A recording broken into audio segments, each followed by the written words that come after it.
No matter what you might think about consoles, if you have a Switch, a PS5, an Xbox, or a PC, doesn't matter. We should always celebrate and get excited when new games are announced. So, let's start getting excited for the new games presented during the Xbox Partner Preview Showcase this afternoon.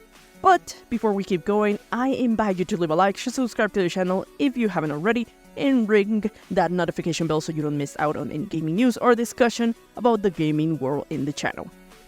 Now, plenty of announcements happened on the 30 minutes presentation of Xbox Partner Preview. A variety of games, nothing huge in graphical showcase, but most were indie and I dare say AA games. Every single one had a special touch, a unique visual or a fresh approach on its gameplay that made them pop out on its own. This was the most intriguing game from the whole showcase. 11-Bit Studios brings a brand new experience taking place out on space. It is a blend of the movie Mars meets Outer Wilds meets Oblivion. I know, weird combination, but it kind of works. The Alters features a unique blend of adventure, survival, and base building elements. Its sci-fi atmosphere transports you to a harsh world in which you'll play as a simple worker who creates alternative versions of himself in a different attempt to escape from a planet where even sunrays can prove deadly. Through the showcase, I thought back to this world of mine, in which we had to manage resources across our base and multiple characters in order to survive, while at night we went out into the dangers of the city to scavenge and find resources. The Alters has some similarity. We explore the planet to find those resources and survive, as well as escape from the planet. Now, your clones play a key role, as each will have a different and specific skill serving as an advantage to your survival. Those clones will also have their own personality and wishes, meaning you have to influence them or build relationships with them to keep them aligned to your path of survival. Your base will be in constant movement.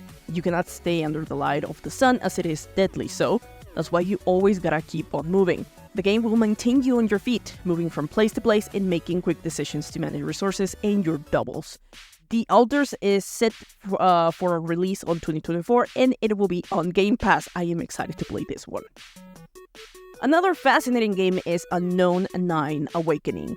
You know that scene from Doctor Strange where the Ancient One opens Strange's mind by getting him out of his body and sending his soul through a portal of bizarre and strange worlds and then back into his body? Well, that's Unknown 9 Awakening. Let me explain. It's a third-person action-adventure title centered on Haruna, a truth seeker with a troubled past whose connection to a shadowy dimension known as the Fold has blessed her with powerful abilities. The ability of taking control of other people's souls. It's included within the abilities. Now, the reason why I love the idea of this game is because of its stealth potential. While the developers in the gameplay shown through the presentation portray the character approaching combat in varied ways, either stealth or in full combat by deflecting bullets and weapons, the abilities of the character allow you to decide how to approach each situation. What makes Haruna, the main character, a uniquely formidable force is that she can step into any of her foes, leveraging her size, skill, and weaponry to defeat whoever she's up against. You can implement stealth in more creative ways than just hiding behind bushes. You can actively stay on the offensive as you utilize your powers and maintain stealth approach as you swiftly, with precision, dispose of enemies. First time I've heard of this game. This is the first time, and it is already on my keep an eye list.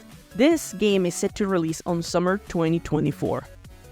Another exciting game was Sleight of Hand, a third-person stealth action game with focus on deck building. It is a deck builder game. Let's put it simply like that. As players, we infiltrate with their old witch coven using a cursed deck of cards. This game is a hard-boiled, rain-slicked espionage action where players, us, we use the cursed deck of cards to take down the coven we used to run with. Now, the cards are our special abilities. They allow you to scout, teleport, set traps, blind enemies, and interact with the environment, so that you can get in and out of each level without being seen. The cards can be upgraded and tailored to specific environments or missions. What cards you take with you is just as important as how many you will take from said place. I love a good deck building game. Games like Slay the Spire and Neon White are some of my favorites. The quick action reaction from Neon White or the methodical and powerful combo card combination from Slay the Spire. Oof, if it can have something like that, this is gonna be great. I'm super intrigued how Sleight of Hand will implement everything in the gameplay. Because yes, we only saw a cinematic, so I'm hopeful a gameplay trailer will be shown soon enough. Although it is unknown when the game will come out, but it will be on Game Pass day 1. Other games announced during the presentation were Square Enix treated us at a first look at the release date for Final Fantasy Online ahead of its full launch announcement on March 1st for Xbox Series X and S.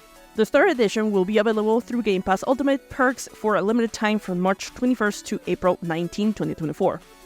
Also, Capcom delivered a longer and detailed look at the upcoming Kunitsugami Path of the Goddess, a unique single-player game set in a Japanese-inspired universe. The design of the creatures, the atmosphere of the game, and the gameplay looks to make this game another Capcom hit. As well, there was another reveal of the long-awaited sequel from Frogwares, The Sinking City 2: Rises from the Deep. Is evolving into a full-on horror game as you guide a new character through the mysteries of why Arkham is flooding and take on some of its abominable residents along the way. We also got a shadow drop, Stalker: Legends of the Zone Trilogy for Xbox One and Xbox Series X and S, which is gonna be available through cloud gaming. This cult classics, a group of them, The Shadow of Chernobyl, Clear Sky, and Call of Priapap, became all available to play today. So yeah, quite the shadow drop. Then we also got something from Emberge Studios revealed their newest title, Creatures of Ava, where you'll learn to understand and tame the creatures of the planet. Ava will lead them through a variety of ecosystems, all in the hopes of saving the planet from a life-consuming infection. We also had a card destruction focused game called Monster Jam Shadowdown, a new thrilling off-road arcade racing experience from the creators of Hot Wheels Unleashed 2, Milestone Studios. And finally, First Berserker Kazen is a hardcore action role-playing game. The game features a mix of anime-inspired visuals will look amazing in a fast-paced combat. For those in search of another great Souls-like, this could be a good option. There was also a Chucky appearance for a Roblox game mode. I don't know, I don't play that, but it looked hilarious and terrifying at the same time. And that's all for the announcements of I think it's all of them, of the Xbox Partner Preview. I'm excited to try some of those games. But that's all for this episode. What are your thoughts on this Xbox Partner Preview? Let me know in the comment section, which game are you most excited about? I'm the Hannibal here. I love to talk about everything gaming from news to games. If you liked the video, remember to leave a like and share. It really helps. Don't forget to subscribe. See you in the next video. Keep on gaming.